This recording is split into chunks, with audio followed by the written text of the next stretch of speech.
They force you to document on social media. They use it for traffic, social media, whatever their fucking purposes are.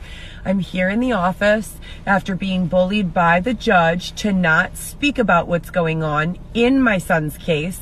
Yet the caseworker and another strange man were engaging in weird sexual perversions in my visit. They asked Xavier and I if we swing. I said, no, we don't. This is a DCFS office. I am here to see my child. Xavier and I are not swingers. We don't want to swing. And then they ask us what penis size we prefer.